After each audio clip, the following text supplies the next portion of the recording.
अस्सलामु अलैकुम नाजरीन। अगर मैं कुछ ऐसी बातें बता दूं जो आपको आने वाले ख़तरों से बचा लें तो क्या आप मेरी जान मुझे वापस दे देंगे?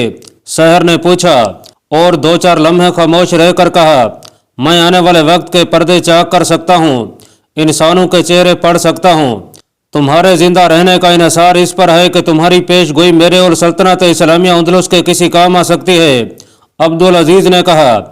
और मैं वादा करता हूँ, शहर ने कहा, कि मेरी जान बख्श दी गई तो मैं आपके खिलाफ और किसी मुसलमान के खिलाफ कोई ऐसी कार्रवाई नहीं करूँगा जिससे ज़रा भी नुकसान का एहतमाल हो। बोलो, अब्दुल अजीज़ ने कहा। मोहतरम सरार, यहूदी शहर ने कहा, पहली बात यह है कि यहूदी पर कभी एतबार न करना। किसी मुसलमान को तो किसी यहूदी पर एतबार करना ही नहीं चाहिए। यहाँ यहूदियों ने जो मुसलमानों की मदद की अपने मफाद के लिए और अपने मकसद की तकमील के लिए की है। दूसरी बात यह है कि जिस ज़मीन पर आप अपनी बादशाहत कायम करने आए हैं यह एक पुरअसरार ज़मीन है और इसकी तारीख खून से लिखी गई है और आइंदा भी खून से ही लिखी जाएगी। ये कोई नई बात नहीं। अब्दुल अजीज़ ने कहा, जिस मुल्क पर हमला होता है वहाँ की फ़ौज लड़ती है, दोनों तरफ खून बहता है, दोनों फ़ौजों के आदमी मरते हैं। मैं उस खून की बात नहीं कर रहा। शहर ने कहा, अपने मुल्क पर तो लोग जाने कुर्बान करते ही हैं और हमलावर भी मरते हैं। मैं उस खून की बात कर रहा हूँ जो इस मुल्क में अपने अपनों का बहे चले आए हैं। ये ज़मीन पुरअसरार है। ऐसे लगता है जैसे अंदलुस पर बदरूहों का कब्जा है। दूर पीछे न जाएं। रडरक ने एक गोत बादशाह वटिंड्रा के खिलाफ बगावत की और उसे कत्ल करके तख्त व ताज पर कब्जा कर लिया। रडरक ने हरकल का बुर्ज खोल लिया और उसे ऐसी शिकस्त हुई कि उसका इतना बड़ा लश्कर जरा जितनी फौज के हाथों कट गया और रडरक का पता ही ना चला कि कहाँ गुम हो गया है। इससे पहले भी यहाँ ऐसे खूंच का वाक़यात हुए हैं जिनका आज तक किसी को भीद नहीं मिला। बादशाह कत्ल होते रहे हैं। मैं आपको खबरदार करता हूँ कि अपनी अकल और अपने होशो हवासों से एक औरत पर गलब न करें। आपने जिस औरत को बीवी बनाया है वो बहुत हसीन है, लेकिन उसकी नशीली आंखों में खून उतरा हुआ है। वो रडरक की बीवी बनी तो वो मारा गया। बागियों के इतने तजर्बाकार और दानिशमंद सरदार उससे मुतासर हो गए और सब मारे गए। क्या तुम जिलोना की बात करते हो? अब्दुल अजीज़ ने पूछा। हाँ, शहर ने जवाब दिया, मैं ये जिलोना की बात कर रहा हूँ। अब्दुल अजीज़ ने कहाँ लगाया, यहूदी हो? अब्दुल अजीज़ ने तंजिया लहजे में कहा, मौत को सामने देखकर भी तुम अय्यारी से बाज नहीं आए। क्या तुम जिंदा नहीं रहना चाहते? यही सवाल मैं आपसे पूछता हूँ। शहर ने पूछा, क्या आप जिंदा नहीं रहना चाहते? मैं जानता हूँ आपका जवाब क्या होगा। मैं आपको बता देता हूँ कि आपका सर आपके कंधों पर ज्यादा देर तक खड़ा नहीं रहेगा। एजिलोना जिंदा रहेगी। और मैं ये भी बता देता हूँ कि अंदलुस मुसलमानों का होगा और मुसलमान बादशाह एक दूसरे का खून बहाते रहेंगे। अगर मेरे इस सच ने आपको सदमा पहुँचाया है तो मुझे कत्ल कर दें। हमारा मजहब यहूदियों के जादू और पेश गोइयों को नहीं मानता। अब्दुल अजीज़ ने कहा, हम अल्लाह को मानते हैं, उसी की इबादत करते हैं। अगर मैं तुम्हारी बातें मान लूँ तो मैं मुशरिक हूँगा। ये मजहब का मामला नहीं सलार। शहर ने कहा, मैं आपको अपनी बात नहीं समझा सकता। अब्दुल अजीज़ ने यह समझ कर के यहूदी शायर उसके हाथों एजिलोना को कत्ल कराना चाहता है, हुक्म दिया कि इस यहूदी को और जगीरदार को और इनके तमाम साथियों को कत्ल कर दिया जाए। तारिक बिन ज़ियाद को तलवीरा में मूसा बिन नसीर का पैगाम मिला कि तलीता पहुँचो। तारिक तो जैसे इस हुक्म का मुंतज़िर था, उसने उसी वक्त अपने मुहाफ़िज़ दस्ते के चंद सवारों को साथ लिया और तलीता को रवाना हो गया। उसने माले गनीमत की जो कीमती अशिया मूसा और खलीफा को तोहफों के तौर पर देने के लिए अपने पास रखी हुई थी वो उसके साथ खच्चरों पर लदी हुई आ रही थी। अब तारिक सीधे रास्ते से आ रहा था, बहुत ही तेज आ रहा था। उसने बहुत कम पड़ाव किए और कुछ दिनों बाद तलीता पहुंच गया। नाजरीन, तारीखों में यह वाक़या इसी तरह आया है कि तारिक शहर के दरवाजे में दाखिल हो रहा था तो मूसा बिन नसीर को इतला दे दी गई कि तारिक आ रहा है। मूसा फौरन उठा और हंटर हाथ में लेकर बाहर निकल आया। तारिक ने मूसा को देखा तो घोड़े से उतरकर मूसा की तरफ दौड़ पड़ा। उसने इस तवक्को पर बाजू फैलाए हुए थे कि मूसा उसकी फतवाहत को देखते हुए उसे गले लगा लेगा और उसका मुंह चूम कर उसे खराजे तहसीन पेश करेगा। लेकिन देखने वालों ने अजब मंजर देखा और यह मंजर तारीख के सीने पर नक्श हो गया कि मूसा बिन नसीर ने चमड़े का कोड़ा सीधा किया और घुमाया। जो ही तारिक करीब आया, मूसा ने पूरी ताकत से कोड़ा तारिक को मारा। तारिक जैसे बेजान बुत बन गया हो, जैसे वक्त एक मकाम पर रुक गया हो। इर्द गिर्द बहुत से लोग थे जिनका शोर सुनाई दे रहा था। वो चुप हो गए और ऐसी खामोशी तारी हो गई जैसे दरख्तों पर चहचहाते परिंदे भी चुप हो गए हों। नाफरमान मूसा बिन नसीर की गरजदार आवाज ने सकूत तोड़ा और तारिक को एक और कोड़ा मारकर हुक्म दिया कि जहां हो वहीं रुक जाओ, आगे ना बढ़ना। मूसा ने एक और कोड़ा मारकर कहा, और तुम सारे मुल्क को फतह करने चल पड़े। मेरे हुक्म की परवाह ना की। तारिक बिन जियाद खामोशी से खड़ा कोड़े खाता रहा। मूसा बिन नसीर उसे कोड़े मारे जा रहा था। यूं लगता था जैसे मूसा दरख्त के तने को कोड़े मार रहा हो। मैं तुम्हें सिपा सलारी से माजूल करता हूँ। मूसा बिन नसीर ने फैसला सुनाया और अपने साथ खड़े सलारों को हुक्म दिया, इसे कैद खाने में छोड़ो, मैं इसे आजाद नहीं देखना चाहता। दो सलार आगे बढ़े, एक उसके दाएं और दूसरा बाएं तरफ हो गया। दोनों ने उसके बाजू पकड़े और वहां से ले गए। हमें माफ कर देना इब्ने जियाद। रास्ते में एक सलार ने तारिक से कहा, हम हुक्म के पाबंद हैं, अमीर मूसा को यूं नहीं करना चाहिए था। दूसरे सलार ने कहा, मैं अल्लाह के हुक्म का पाबंद हूं मेरे रफीको। तारिक बिन जियाद ने सब्र व तहम्मुल से कहा, अल्लाह ताला का हुक्म है कि अपने अमीर की इताअत करो, वरना मैं बर्बरों को इशारा कर दूं तो अरबों का कहीं निशान न मिले। मुझे खदशा महसूस हो रहा है कि बर्बर मेरी इतनी ज्यादा तौहीन बर्दाश्त नहीं करेंगे। मैं अगर कैद खाने में बंद रहा तो बर्बरों पर अमीर मूसा और तुम में से कोई भी काबू नहीं पा सकेगा। नाजरीन, तारिक बिन जियाद ने तो खदशे का सिर्फ इजहार किया था, लेकिन यह खदशा अमलन सर उठा रहा था। यह खबर तलीता में मुकीम तमाम तर लश्कर में फैल गई कि अमीर मिस्र और अफ्रीका ने आधे से ज्यादा उंदलुस फतह करने वाले सिपा सलार तारिक बिन जियाद को बहर मैदान में लोगों के सामने कोड़े मारे हैं। क्यों? सिपा सलार का जुर्म क्या था? इस सवाल का जवाब किसी के पास नहीं था। कुछ अफवाहें थी जो लश्कर में घूमती फिरती और एक दूसरे की तरदीद करती रहीं। तलीता के लश्कर में तकरीबन 90% बर्बर थे। वो मुश्तइल होते जा रहे थे। फौज का अहदेदार तबका तो ज्यादा ही गुस्से में था। तारिक तलवीरा में जो लश्कर छोड़ आया था वो तकरीबन सब बर्बर थे। तलीता के लश्कर में ये आवाजें सुनाई देने लगी कि जो बर्बर आगे चले गए हैं उन तक ये खबर पहुंचा दो। बगावत का सबसे ज्यादा खतरा तो तारिक बिन जियाद की तरफ से था, जिसे उस कैद खाने में डाल दिया गया जहां उसके हुक्म से उंदलुस की फौज के चंद एक जरनैलों और उनसे कम दर्जा अहदेदारों को बंद किया गया था। वो सब वहीं थे और उन्होंने तारिक को कैदी के रूप में देखा। उन्होंने तारिक का मजाक उड़ाया था। कोई नहीं बता सकता कि उसके दिल पर क्या गुजर रही थी। वो खामोश था। न अमली तौर पर उसने किसी रद्द अमल का इजहार किया, न उसके चेहरे से पता चलता था कि उसका रद्द अमल क्या है और क्या होगा। नाजरीन, यहाँ मौरखों में इख्तलाफ पाया जाता है कि तारिक बिन जियाद को रिहाई किस तरह मिली। मारूफ मौरखों सपरनगर, लेनपोल और डोजी ने लिखा है कि मूसा बिन नसीर ने खलीफा वलीद बिन अब्दुल मलिक को इतला देने के लिए एक कासिद को दमिश्क भेजा। खलीफा ने हुक्म भेजा कि तारिक को सिपा सलारी पर बहाल कर दिया जाए। 3 मौरखों ने लिखा है कि तारिक ने कैद खाने के अंदर से ही ऐसा खुफिया इंतजाम कर दिया कि उसके बही खाऊं ने एक आदमी को दमिश्क रवाना कर दिया। उस आदमी के सपुर्द यह काम किया गया था कि खलीफा से मिले और उसे तारिक बिन जियाद की फतुहात की तफसील सुनाई। फिर उसे बताएं कि मूसा बिन नसीर ने तारिक को सरेआम कोड़े मारकर न सिर्फ माजूल किया है बल्कि उसे कैद खाने में फेंक दिया है। उस आदमी ने खलीफा से यह भी कहना था कि तारिक के साथ यह सलूक इसलिए किया गया है कि वो बर्बर है और मूसा चाहता है कि उंदलुस में बर्तरी अरबों को हासिल हो और उंदलुस की फतह का सेहरा मूसा अपने सर बांधना चाहता है। इन मौरखों में से एक ने लिखा है कि जिस आदमी को दमिश्क भेजा गया था उसे इस काम के लिए रिश्वत दी गई थी। वो दमिश्क गया और खलीफा से तारिक बिन जियाद की रिहाई और बहाली का हुक्म ले आया।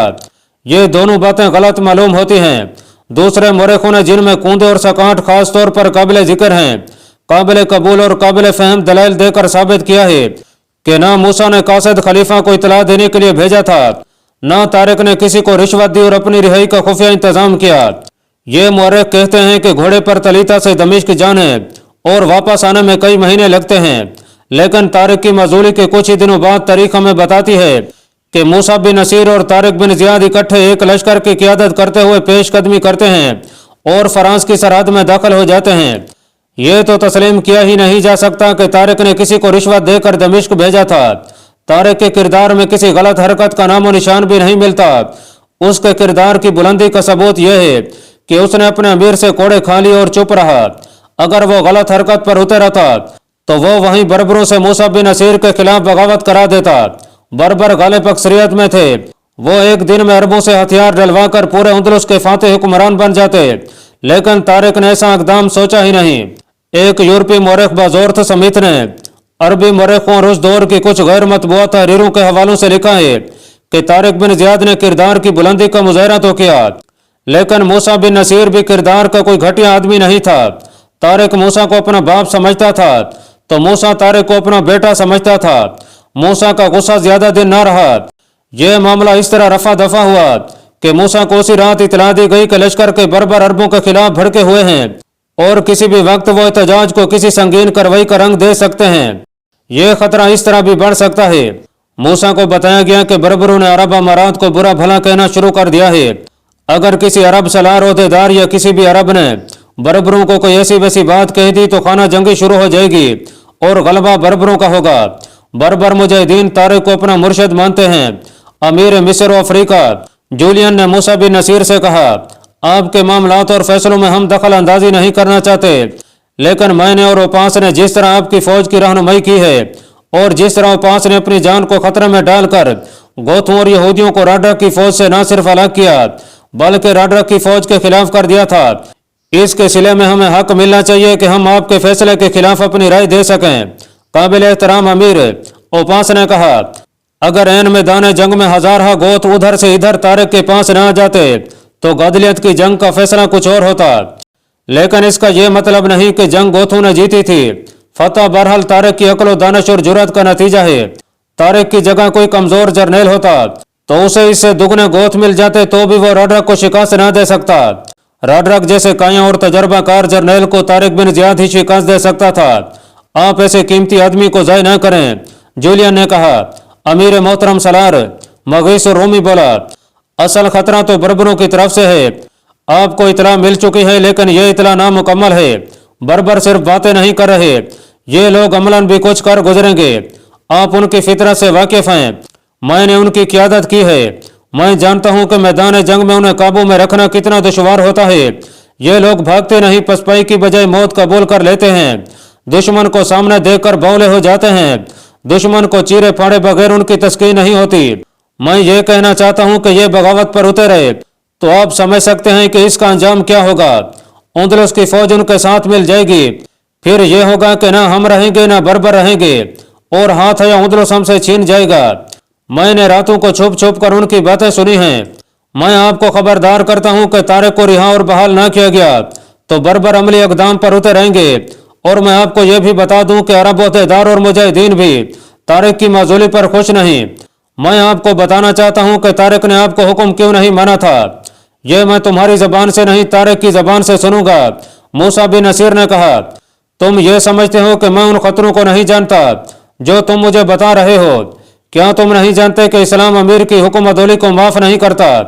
क्या तुम मुझे अहमक समझते हो कि मैं तारिक की फतवाहत पर मट्टी डाल दूंगा और उसके करनामे में अपने नाम लिख लूंगा? अल्लाह बेहतर जानता है किसने क्या किया है। मैंने आज के लोगों को, कल के लोगों को, उनके बाद पैदा होने वाले लोगों को अपने अमाल नहीं दिखाने। मैंने अल्लाह ताला के हुजूर अपना अमालनामा पेश करना है। तारिक को आज का दिन और आज की रात कैद खाने में पड़ा रहने दो। कल सुबह उसे मेरे पास ले आना। हमने आगे जाना है। आगे फ्रांस है, मैं मालूम कर चुका हूँ। फ्रांस की फौज अंदलुस की फौज से बहुत ज्यादा बेहतर और बेजिगरी से लड़ने वाली फौज है। अमीर मोहतरम, मगीस रोमी ने पूछा, बर्बरों को यह दिन और यह रात कैसे ठंडा रखा जाए? उन्हें बता दो। मूसा ने कहा, बल्कि बाकायदा ऐलान कर दो कि तारिक की सजा या रिहाई का फैसला कल होगा। नाजरीन, मौरखों ने लिखा है कि लश्कर में जब यह ऐलान हुआ तो बर्बरों ने नारे लगाने शुरू कर दिए, जो दरअसल नारे नहीं बल्कि अल्टीमेटम था। फैसला रिहाई का हो। हम तारिक की रिहाई चाहते हैं। हम तारिक के साथ आए थे, तारिक के साथ ही जाएंगे। हम वहीं जाएंगे जहां तारिक होगा। हम कश्तियां जला आए थे, अंदलुस का सब कुछ जला कर जाएंगे। तारिक नहीं तो हम भी नहीं। मूसा बिन नसीर को बर्बरों के इस रद्द अमल से आगाह कर दिया गया। अगली सुबह तारिक को इस हालत में मूसा बिन नसीर के सामने लाया गया कि उसके पांव में बेड़ियां और हाथ जंजीरों से बंधे हुए थे। उसे कैद खाने से घोड़ा गाड़ी में लाया गया था ताकि उसे कोई इस हालत में देख ना सके। मूसा ने पहला हुक्म यह दिया कि इसकी बेड़ियां और जंजीरें खोल दी जाएं।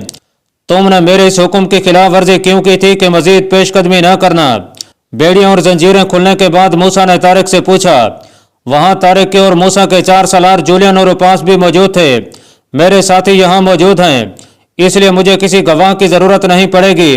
तारिक बिन जियाद ने कहा, जिस वक्त आपका हुक्म मेरे पास पहुंचा उस वक्त उंदलुस की फौज मेरे लश्कर के हाथों बहुत बुरी शिकस्त खाकर भाग रही थी। आधी के करीब उंदलसी फौज मैदान जंग में कटी पड़ी थी। यहाँ का बादशाह राडक मारा जा चुका था। बची कुछ फौज करीबी कस्बों में पनाह ले रही थी। मैंने अपने सलारों से पूछा कि इस सूरत हाल में हमें अपने अमीर का हुक्म मानना चाहिए या नहीं। इन सब ने यही एक राय दी कि हमने दुश्मन का ताकुब न किया तो वो मुख्तलिफ कलों में जाकर ताज़ा दम हो जाएगा। यह भी हो सकता था कि भागी हुई फौज किसी एक जगह इकट्ठी हो जाती और उसे मुल्क के मुख्तलिफ शहरों से कुमक मिल जाती। मेरे अपने लश्कर का भी जानी नुकसान हो चुका था। आपने मुझे बहुत थोड़ी कुमक दी थी। मैं दुश्मन को सस्ताने का और उसे कुमक मिलने का मौका नहीं देना चाहता था। मेरे इन सब साथियों ने यही मशवरा दिया। जूलियन ने इसी पर जोर दिया कि रुकना ठीक नहीं बल्कि रुकना नुकसान का बायस हो सकता है। मैंने खुद भी पेशकदमी बेहतर समझी और इससे मैंने जो फायदा हासिल कर लिया मैं आपके हुजूर उंदुलुस का दारुल हुकूमत पेश करता हूँ। अगर मुझे मौका देते तो मैं ये सूरत हाल पहले ही बता देता, लेकिन आपने मुझे कोड़े मारने ज्यादा जरूरी समझे। तुमने जो फायदा हासिल किया वो मैंने देख लिया है। मूसा ने कहा, और मैं तुम्हें खराज तहसीन पेश करता हूँ। तुम्हारी गलती यह है कि तुमने मुझे इतला नहीं दी थी कि तुम इस वजह से आगे बढ़ रहे हो। अगर इतला दे देते तो मैं तुम्हें कुमक भेज देता, लेकिन मुझे खुद आना पड़ा। मुझे खतरा नजर आ रहा था कि जोश में आकर तुम कहीं ऐसे फंस जाओगे कि निकल ही नहीं सकोगे। इब्ने नसीर, जूलियन ने मूसा से कहा, इब्ने जियाद ने जो बयान दिया है ये सदाकत पर मबनी है। मैंने इसे कहा था कि अमीर अफ्रीका नाराज हुए तो मैं उन्हें मना लूंगा। सूरत हाल ऐसी पैदा हो गई थी कि आपको इतला देने का हम में से किसी को भी ख्याल नहीं आया। हम सब आपसे माफी मांगते हैं। माफ करने वाला अल्लाह है। मूसा ने कहा, मैंने इसे जो कोड़े मारे हैं इसका मतलब यही है कि मैंने इसे माफ कर दिया है। तुम नहीं जानते जूलियन, इस्लाम के अहकाम बहुत सख्त हैं। तुमने सुना होगा कि खालिद बिन वलीद रजी अल्लाह तआला अन्हु ने दुनिया की सबसे बड़ी और खौफनाक जंगी ताकतों को हमेशा के लिए खत्म कर दिया था। इस्लामी सल्तनत को जो वसअत उसने दी है वो और कोई नहीं दे सकता। लेकिन मामूली सी बात पर अमीर उल मोमिनीन उमर रजी अल्लाह तआला अन्हु ने उसे मस्जिद में बिठाकर बुरा भला कहा और दूसरी बार उसे माजूल कर दिया था। इतने बड़े और इतने बासलैया सिपा सलार को बादशाह बहुत बड़े लक्ष्यों पर भी माफ कर दिया करते हैं, लेकिन इस्लाम में मामला कुछ और है। ऐसी ही कुछ और बातें हुई। तारिक बिन जियाद ने अपनी वकालत में मजीद कुछ न कहा। उसने कुछ कहा भी तो यही तसुर दिया कि वो मूसा बिन नसीर को अपना अमीर ही नहीं बल्कि अपना बाप भी समझता है। मूसा ने तारिक को जरा और डांट डिपट कर माफ कर दिया। तारिक आगे बढ़ा। मूसा का दायां हाथ अपने दोनों हाथों में लेकर चूमा और आंखों से लगाया। इब्ने जियाद, तारीख नवीसों के मुताबिक मूसा बिन नसीर ने तारिक से कहा, एक दिन आएगा तेरी हड्डियां कब्र में खाक हो जाएंगी, शायद तेरी कब्र का निशान भी मिट जाएगा, लेकिन जब तक उंदलस इस जमीन पर मौजूद रहेगा तेरा नाम जिंदा रहेगा। नाजरीन, इस खराज तहसीन के बाद फिजा ऐसे बदल गई जैसे काली घटाएं छट गई हों। एक यूरोपीय मौरख और मुबसर उर्दू फरंग अपनी किताब फिल्कन ऑफ स्पेन में लिखता है कि मूसा बिन नसीर के रवैये में ऐसी तब्दीली आई जैसे तारिक बिन जियाद उसका सगा बेटा हो। मूसा किसी भी नियत से उंदलस में आया था, अब उसने कुछ और ही रवैया इख्तियार कर लिया। वो शायद अपनी जात में दो हिस्सों में बढ़ गया था। उसने महसूस कर लिया था कि तारिक बिन जियाद के बगैर वो मजीद फतवाहत हासिल नहीं कर सकता। मूसा बिन नसीर बहरहाल इस खराज तहसीन का हकदार है कि उंदलस की फतह में उसका हिस्सा नुमाया है, और जब उसने इस अज़म का इजहार किया कि वो फ्रांस को भी सल्तनत इस्लामिया में शामिल करेगा तो ऐसे नजर आने लगा जैसे मूसा शख्सियत और किरदार के लिहाज से बहुत ऊंचा चला गया हो। मूसा ने तारिक को माफी देने के साथ ही उंदलस के गैर मफ्तूहा इलाकों की तरफ पेशकदमी का प्लान बनाना शुरू कर दिया। काबिल एहतराम अमीर, तारिक बिन जियाद ने मूसा से कहा, मुझे मौका दें कि आपकी खिदमत में यहाँ के तोहफे पेश कर सकूं। मूसा की इजाजत से तारिक ने तोहफे मंगवाए। वो तलवीरा से ये तोहफे साथ ले आया था। तारीख उंदलस में मुतअद्दिद मौरखों के हवालों से लिखा है कि इस कदर कीमती अशिया देखकर मूसा बिन नसीर के चेहरे पर और आंखों में हैरत और इस्तेजाब नजर आने लगा। बेशतर अशिया सोने की बनी हुई थीं और इनमें बड़े कीमती चमकते हुए रंगारंग पत्थर और हीरे जुड़े हुए थे। ऐसी नादिर और नायाब अशिया किसी शहनशाह के महल में ही हो सकती थीं। तारिक तोहफे दिखाते हुए कहता जा रहा था, ये आपके लिए है, ये अमीर उल मोमिनीन के लिए। आखिर में तारिक ने वो मेज मूसा के आगे रखी जो तलीता से भागते हुए रहबों से मिली थी। ये सोने की बनी हुई थी। इसके इर्द गिर्द और पायों में ऊपर से नीचे तक हीरे नायाब मोती नीलम, जमुरद और जबरजद जुड़े हुए थे। इस मेज के मुतालिक मुझे अजीब बातें बताई गई हैं। तारिक ने कहा, एक ये कि किसी जमाने में एक बादशाह टेट्स ने यरूशलेम पर हमला किया था और यह मेज वहां की सबसे बड़ी इबादतगाह से मिली थी। दूसरी अजीब बात यह है कि यह मेज हजरत सुलेमान अलैहिस्सलाम की मलकियत है। और तीसरी अजीब बात रहबों ने यह बताई है कि जो बादशाह इस मेज की मलकियत का दावा करेगा उसका जवाल भयानक होगा और वो जिल्लत और रुसवाई में बेबसी और मजबूरी की मौत मरेगा। और मैं इस मेज में एक और अजीब बात देख रहा हूँ। मूसा बिन नसीर ने मेज को चारों तरफ देखते हुए कहा, इसके 3 पाए हैं, चौथा पाया गायब है। इसके पाए उतारे और चढ़ाए जा सकते हैं अमीर मोहतरम। तारिक ने कहा, इतनी कदीम मेज न जाने कितने बादशाहों के पास और कितने मुल्कों में रही है। किसी ने एक पाया उतार लिया होगा या कहीं ज़ाय हो गया होगा। सब ने देखा कि मेज का एक पाया गायब था। देखने वालों में वो सलार वगैरह भी थे जिन्होंने ये मेज पहले भी देखी थी। जूलियन और पास ने भी ये मेज देखी थी। सबको याद था कि इसके चारों पाए सही सलामत उसके साथ थे। अब वो देख रहे थे कि चौथा पाया नहीं था, लेकिन उनमें से किसी एक ने भी ये ना कहा कि ये मेज यहाँ आई थी तो उस वक्त इसके चारों पाए मौजूद थे। तारीख इस सिलसिले में खामोश है कि सब क्यों खामोश रहे। उनकी खामोशी ने तारीख की तईद कर दी कि मेज के पाए 3 ही थे। प्रोफेसर डोजी ने लिखा है कि सबकी खामोशी की वजह यह भी हो सकती है कि इस मेज के मुतालिक कुछ मफूकुल अकल और डरावनी सी पुरअसरार बातें रहबों से सुनी गई थीं। वो समझते होंगे कि चौथा पाया खुद ही गायब हो गया है। बहरहाल कोई हतमी राय नहीं दी जा सकती। मैं इसके साथ इसका चौथा पाया लगाऊंगा। मूसा बिन नसीर ने कहा, इसके लिए हीरे और पत्थर जो बाकी पायों में जुड़े हुए हैं नहीं मिल सकेंगे। चौथा पाया सोने का बनवाऊंगा और मैं ये मेज अमीरुल मोमिनीन को पेश करूंगा। शहर के किसी तजर्बाकार सुनार को बुलाओ और उसे कहो कि दूसरे पायों की शिकल का चौथा पाया सोने का तैयार कर दे, जो इसके साथ लग भी सके और उतारा भी जा सके। एक वकाई निगार डॉन पास्कल उस दौर की दस्तावेजात के हवाले से लिखता है कि माले गनीमत में आए हुए सोने की कमी नहीं थी। वहां सोना ही सोना था। मकामी सुनार भी मौजूद थे। सबसे ज्यादा कारीगर सुनार को बुलाकर मेज के दूसरे पाए दिखाए गए। चंद दिनों में चौथा पाया तैयार होकर मेज के साथ लग गया।